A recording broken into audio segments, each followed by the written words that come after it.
Well, everyone, Apple Intelligence has just officially came out, and I wanted to go and kind of compare it against Google Gemini and kind of see what we're working with, because both these are very decent and very good offerings from both these particular manufacturers.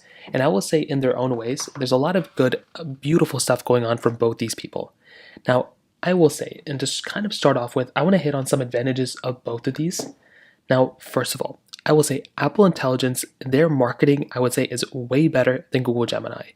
Within Apple Intelligence, you're getting a lot of cool stuff built in, and there's kind of like a good dedicated app. Again, this is like, this isn't fully fleshed out yet. This is probably what it's going to be in the production, but it's not going to be like this probably a year from now. So you do get this Apple Intelligence in Siri type of outlook inside of your, settings application. And you can see right here, I mean, it looks pretty good. This is beta 1, by the way, so this is not how it's going to be like a year from now, but for the beginning list, it is a joining waitlist kind of situation. But I think Apple marketed this so well, and the fact that they took this Apple Intelligence marketing is so smart because it's like AI, and I think that's really cool. There's a humongous focus on privacy as well, and no matter which way like I've gone through here, I can kind of see that privacy is like something that they kind of mention like all the time. And that is something that's really nice from this and also from the main Apple Intelligence website. If you go inside of their main, Apple Intelligence place, it mentions, privacy like 10 million times, which I think is really big. And the fact that there's on-device processing, their ecosystem is tied up with Apple Intelligence as well, I think that's a really, really big thing. Now, with Google Gemini, there's a lot of advantages within this particular platform as well. Now, for Google Gemini, you do also kind of have like a built-in application.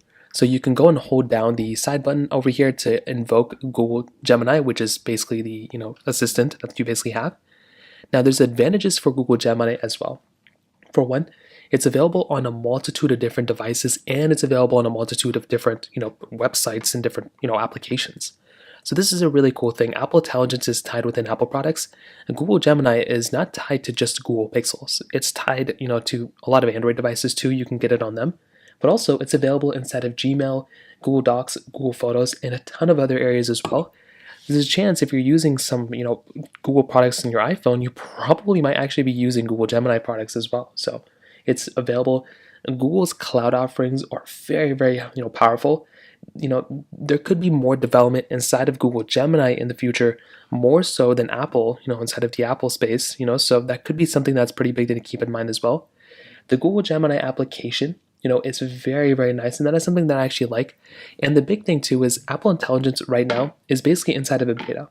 So if you kind of compare both, you're kind of comparing a beta compared to a fully fledged out product that's already available. So when you're looking at these two, you might think that Apple Intelligence is better in some ways, but you also have to keep in mind that Google Gemini is already available on a lot of different devices, and it's in production, not in a beta like on Apple Intelligence. So that right there, if you're wanting to just get one and use it every day, Google Gemini is already there for you. Now, from an actual use case basis, I would say there's a lot of cool stuff between both that I actually like. So there's a little bit of Google Gemini built inside of like a lot of applications inside of your Android phone, and there's a little bit of Apple Intelligence built inside too.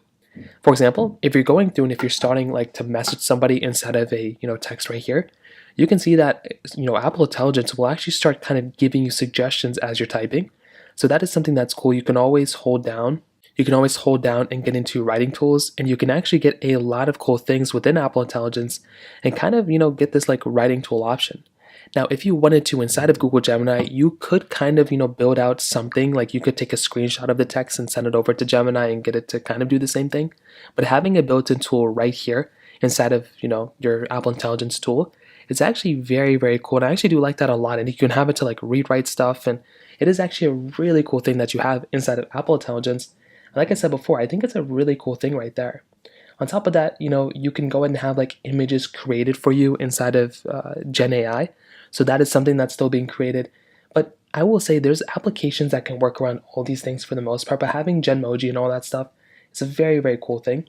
But like I said, within the Google Pixel side, you can also kind of get the same thing too if you kind of use Google Gemini with Meta AI. Within the Gemini application, you can go and start typing. If you go ahead and, for example, text Google Gemini, make a photo of a cat, it will go and start generating text and images, and it will go and start, creating things that you basically did. So these are actual images that it made for you. Now, over time, you'll have the same type of capability within Apple Intelligence as well, which I think is a really cool thing. But the fact that it's already here inside of, Google Gemini is a very, very cool thing. But again, it will come inside of Apple Intelligence. The only thing you can't really do on both is you cannot make any videos yet. So there's no like video capability, I think. But you do have that type of capability inside of Google Gemini as well. Now you have voice too, and you have this like camera icon. So if I want to, I can, voice something. I can say, can you make an image of a cat that's riding a truck? So you can go ahead and make things like this, and it'll just create images, it'll create stuff for you. You can also have it be your assistant, so you can tell it things and make it do things. Now Google, Gemini and Siri also kind of have the same type of capability there, but this new animation within Siri is actually really nice. So if you're invoking Siri now, you can see it covers the whole entire, gamut of the display. And that is something that is actually very, very nice. And I love that a lot.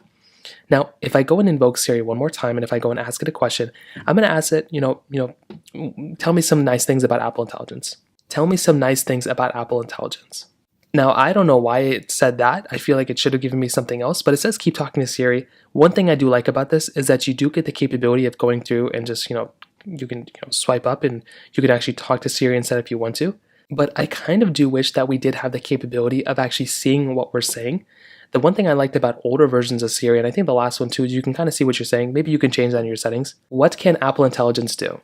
So I still feel like Siri has some things that it needs to work on. Now let me go into Google Gemini and ask the same question here. What can Google Gemini do?